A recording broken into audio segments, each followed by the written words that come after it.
All right, so you wanted dark.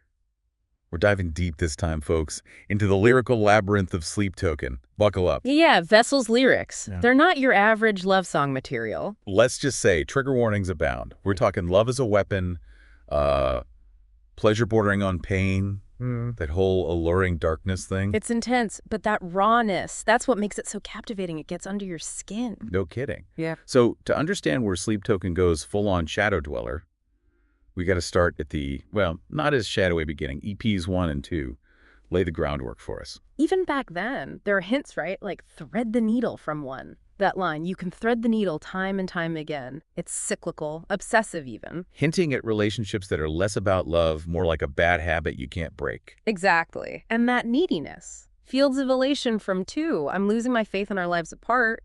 He needs this other force to feel whole. It's almost desperate. And that desperation, that hunger, it explodes in Sundowning. Yeah. Sundowning is a shift. Heavier sound, and the lyrics get, well, let's just say things get complicated. The BDSM themes start appearing a lot more, like in Sugar. My arms keep you in the room, barely let you move, show me what you do. Oh, I mean, damn. It's about power, right? But it's tangled up with desire. Consent even gets blurry. And it's not just Sugar.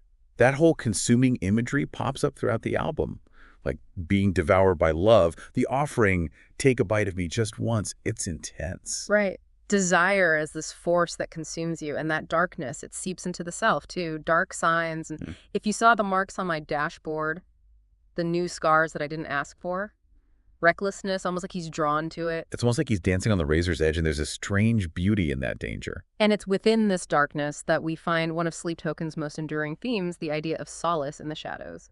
The night does not belong to God from Sundowning really brings this to the forefront. Oh, absolutely. The whites of your eyes turn black in the low light. In turning divine, we tangle endlessly. It's as though true connection, even divinity, can only be found when we shed the expectations of the light. When we allow ourselves to embrace the parts of ourselves that we usually keep hidden. Exactly. And it's not just about external darkness, it's about confronting the shadows within. Higher from Sundowning speaks to this internal struggle. We just can't resist the violence. And you need a melody, I only need the silence. There's this constant push and pull between opposing forces, light and darkness, desire and restraint. And it's in that tension, that struggle for balance, that Sleep Token really finds its power. But this struggle doesn't end with Sundowning. If anything, it intensifies in their later albums, particularly Take Me Back to Eden. This one feels different, raw, like he's picking apart this love that went nuclear. Yeah, Granite is brutal, like no holds barred. Between the secondhand smoke and the glass on the street, you gave me nothing whatsoever but a reason to leave. No poetry there, just pain. You can practically hear the walls closing in on him.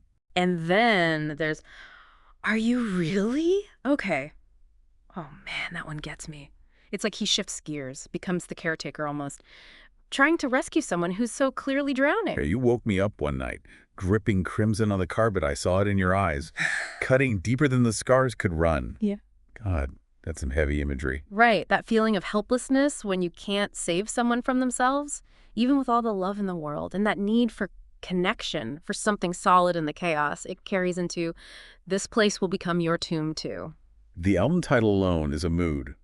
But the lyrics, there's a sense of accepting the darkness, like loss is inevitable. For sure. Atlantic is a good example of that, the whole drowning motif again, but this time it's almost like a surrender. So flood me like Atlantic, bandage up the trenches, anything to get me to sleep, pure exhaustion. Like he's just done fighting it, Totally.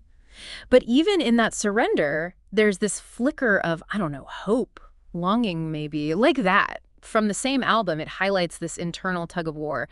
Trapped under the surface of your words, there is a new intention. These relationships, they're complex, messy. You want out, but you're also drawn to the drama of it all. And that repetition throughout the song. Do you like that? Like, he needs validation, but also maybe he's asking himself that question too. Yeah, it's masochistic almost, finding pleasure in the pain. And then there's The Love You Want, which feels like a direct response to this unrequited need. Absolutely. It's raw vulnerability. Because I'm still full of the love you want, still waking up beneath it all. You can practically hear the ache in his voice. It's heavy, man. Even when you know it's toxic, letting go is the hardest part. That sliver of hope that maybe things could change. It's brutal. That's what makes sleep tokens so relatable, though. We've all been there, holding on to something that's bad for us, but we just can't let go. The human condition in all its messy glory, right? Drawn to the things that hurt us. Exactly. And fall, for me, takes that to a whole other level. In a city of ice, there are burning cathedrals turning the skies into glass. Bleak setting, but there's beauty in it, too. It's like he's offering an escape, but not a happy one. For sure. Won't you fall from me, from reality? To the rhythm of eternity, won't you fall for me? It's giving up control, free fall, into the abyss. And maybe that's the whole point. Not about happy endings, but surrendering to the unknown, even if it terrifies you. Exactly. Which brings us to Alkaline. It's like he's dissecting attraction, you know? That pull towards certain energies, even if they're bad for you, we don't always get a choice. And how those connections can change you, man. For better or worse. Right. It's like he's saying, I don't have the answers, but let's ask the questions anyway, even if they lead us down a dark path. It's that willingness to explore the darkness that makes his lyrics so compelling. Not about preaching, but making you sit with the uncomfortable truths. Exactly. He's holding up a mirror, showing us these hidden parts of ourselves, and it's like he's saying, it's okay. This is all part of being human. Don't look away. It's like he's giving us permission to explore those parts of ourselves that we usually keep hidden, the parts that scare us, and find some weird beauty in the wreckage, right? Because even when it's heavy, there's this undercurrent, like maybe things can get better. Totally. Aching for something more. It's in there. Distraction on this place will become your tomb. That one captures it. Starts with this free fall, utter overwhelm. Because I am broken into fractions. Oh, and I am driven to distraction, like chasing something that's not even there. Exactly. That's it. Shattering yourself for nothing, maybe. But admitting it, though. Yeah. That's vulnerable, right? I messed up, I'm lost, but I'm still trying. And that search for, like, who you are when it all falls apart, that's everywhere in their work. From the beginning to Take Me Back to Even, Vessel's always changing, shedding layers. Death and rebirth, man, on repeat. And you mentioned the water thing before. That plays into it too, right? Huge. It's constant, from Atlantic to rain. Vessels pulled toward the depths. Lensing, yeah. But also drowning. Sometimes, both at once, like in high water. And it seems my hell is your high water. Wash me clean again before I pull myself beneath the waves. Oh, right. Give in or fight like hell. Be destroyed or reborn. You feel that tension. Never know which way it'll go, sink or swim. And then missing limbs. Talk about a punch to the gut. Oh man, that one lingers. Because it still makes my blood run cold to remember what they did before, the stories that you never told to me. Haunted, you know?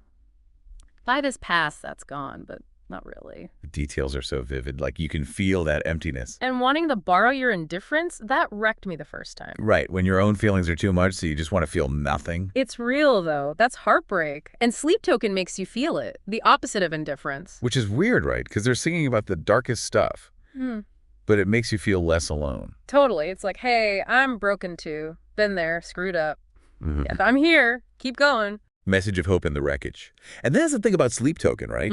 It's HEVY, but it's real. They're not sugarcoating the pain, the confusion. That's life. Exactly. And by showing us that, it's almost comforting. Like those messy parts of ourselves are okay. We're all figuring it out. So as we come up for air from this deep dive Yeah. into Sleep Token's world, I'm curious, what hooked you in? What part of the darkness resonated? Hit us up on.